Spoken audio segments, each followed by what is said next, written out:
How did Wizards of Waverly Place spell the end of Selena Gomez's innocence? From oppressive contracts to a social media purge, it's been a difficult road to the top. Selena Gomez shocked fans when she took to Instagram in September 2017 to reveal she had undergone a kidney transplant due to complications from lupus. According to the National Research Center on Lupus, it's an autoimmune disease that can cause inflammation anywhere in the body, including the kidneys. Gomez shared details about her experience with the disease and her surgery in the caption of the post. In part, she wrote, "So I found out I needed to get a kidney transplant due to my lupus and was recovering. It was what I needed to do for my overall health." She also revealed that her close friend, Francia Reisa, was her organ donor. Selena said, "There aren't words to describe how I can possibly thank my beautiful friend, Francia Reisa. She gave me the ultimate gift and sacrifice by donating her kidney to me." Since receiving her lupus diagnosis, Selena has become a voice for those dealing with the disease. That November, she attended the Lupus Research Alliance's Breaking Through Gala and gave a speech in which she spoke out in support of those facing a similar situation. She said, "I'd like to see the day when all young women can realize their dreams of life without a lupus. This is why I am committed to the Lupus Research Alliance, so that none of us are alone, especially the young women that I have grown up with and heard many, many stories." During a 2021 interview with Elle, Selena Gomez revealed her reaction to her 2018 bipolar diagnosis. It turns out that Selena, who also has anxiety and depression, went years undiagnosed and suffered as a result. The actor shared that she was relieved to find out there was an explanation for what she had been experiencing for so many years, per Elle. Selena's bipolar disorder had led to multiple hospitalizations throughout her career. In 2014, ET reported that the star had checked into a rehab facility to aid her mental health recovery. The actor later checked into a facility in 2016 after canceling her revival tour due to lupus complications and mental health concerns, which she discussed in an interview with GQ that same year. Selena opened up about one of her hospital stays when speaking with fellow Disney Channel alum Miley Cyrus on the latter's 2020 Instagram live show, Bright Minded. As she revealed to Miley, "Recently, I went to one of the best mental hospitals in America, McLean Hospital, and I discussed that after years of going through a lot of different things, I realized that I was bipolar, and so when I go to know more information, it actually helps me. It doesn't scare me once I know it. I wanted to know everything about it, and it took the fear away." The more that you educate yourself on this, the more that you're not going to be afraid.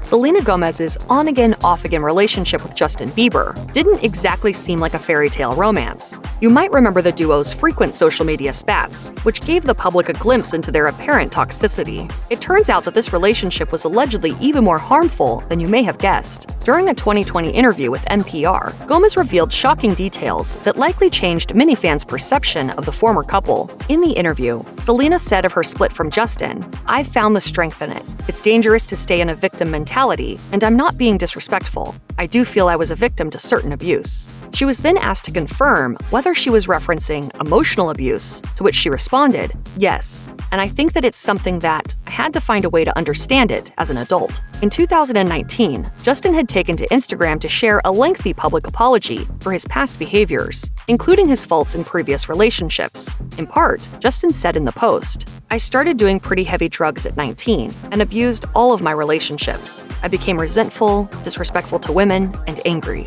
Although he did not name Selena in the apology, many assumed that she was on the receiving end of much of this disrespect. It seems that Selena grew from the experience, though, because she later told The Hollywood Reporter's Award Chatter podcast in June 2022 that the relationship taught her that she shouldn't tolerate mistreatment.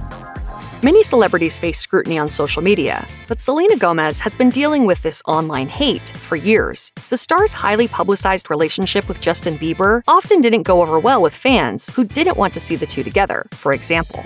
According to Daily Mail, the actor even received death threats from angry fans after she was spotted kissing Justin during a romantic Hawaii vacation back in 2011. This was in the early days of the couple's on and off romance, and Selena would sadly go on to receive more hate over the years. Social media became such an unsafe place for Selena that she eventually decided to take what was likely a much-needed break. The star spoke about her decision to distance herself from the internet during a January 2022 interview with InStyle. She revealed, "Taking a break from social media was the best decision that I've ever made for my mental health. I created a system where I still don't have my passwords, and the unnecessary hate and comparisons went away once I put my phone down. Selena went on to explain that she instead shifted her focus to things that would improve her mental health, like therapy. It has changed my life completely.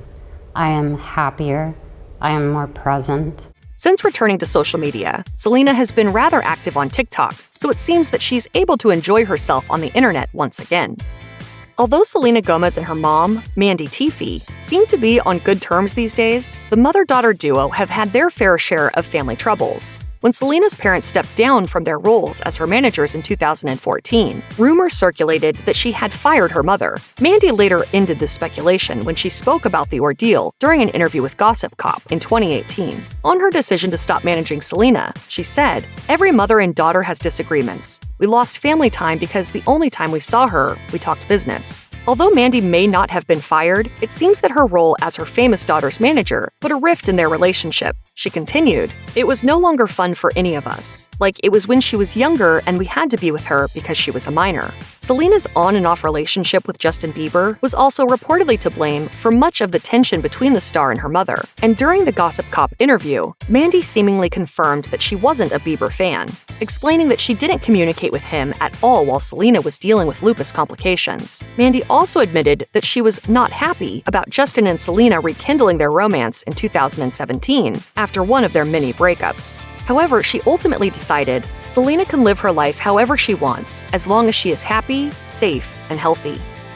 Selena Gomez found it difficult to shed her Disney image when pursuing more mature acting roles. This is a common complaint among former child stars who risk forever being associated with their kid-friendly acting gigs. Fellow Disney Channel alumni like Demi Lovato and Miley Cyrus ended up taking on more risque personas after transitioning into their adult careers. Who could forget Miley's controversial Bangers era, or the more adult image Demi debuted after releasing their 2015 single, Cool for the Summer? For her part, Gomez seemed to follow this trend when she appeared in the raunchy 2012 crime thriller, Spring Breakers. The star later admitted in an interview on The Hollywood Reporter's Award Chatter podcast that earning a reputation as a mature actor wasn't easy. She said, "I felt like it was very difficult for people to take me seriously. I have slowly pushed through that, and I'm really glad, but it was very frustrating. I felt like a joke, you know?" Outside of her career in entertainment, the singer-actor explained that she's also done a lot of maturing in her personal life. Of all the tragedies she's experienced in more recent years, she said, "It was necessary for me to walk through those things. I had a lot of soul-searching to do. By all means, I don't have life figured out, but I do know that during that time, I was learning so much about myself." After years away from the small screen, Selena Gomez returned to TV in Hulu's Only Murders in the Building, alongside comedy legends Steve Martin and Martin Short. It turns out that the actor may have stepped away from television due to her seemingly unpleasant experience with the Disney Channel. In 2021, Selena revealed to the Television Critics Association that she didn't have much freedom while working with the company. On her decision to join Only Murders in the Building, she said, "I signed my life away to Disney at a very young age, and I didn't know what I was doing. What I'd say is the level of sophistication of the material is the first reason why I wanted to do this. But when I was a kid, I didn't know what I was doing. I was just running around on set, and now I just feel like a sponge, and I soak up all the wisdom that I can." During an interview with Radio Times, however, Selena later clarified that she was proud of the work she did with Disney, despite the challenges she faced. Along with the musician's seemingly restricting contract, Selena also struggled with being in the spotlight at such a young age. The star's privacy wasn't respected, so she found herself in uncomfortable situations as a teenager. As she told Business of Fashion in 2017, "I remember just feeling really violated when I was younger, even just being on the beach. I was maybe 15 or 16, and people were taking pictures, photographers." Oh my God, do we have fans? Oh, thank God we have fans. If you or someone you know is struggling with mental health, please contact the Crisis Text Line by texting HOME to 741-741. Call the National Alliance on Mental Illness helpline at 1-800-950-NAMI 6264 or visit the National Institute of Mental Health website.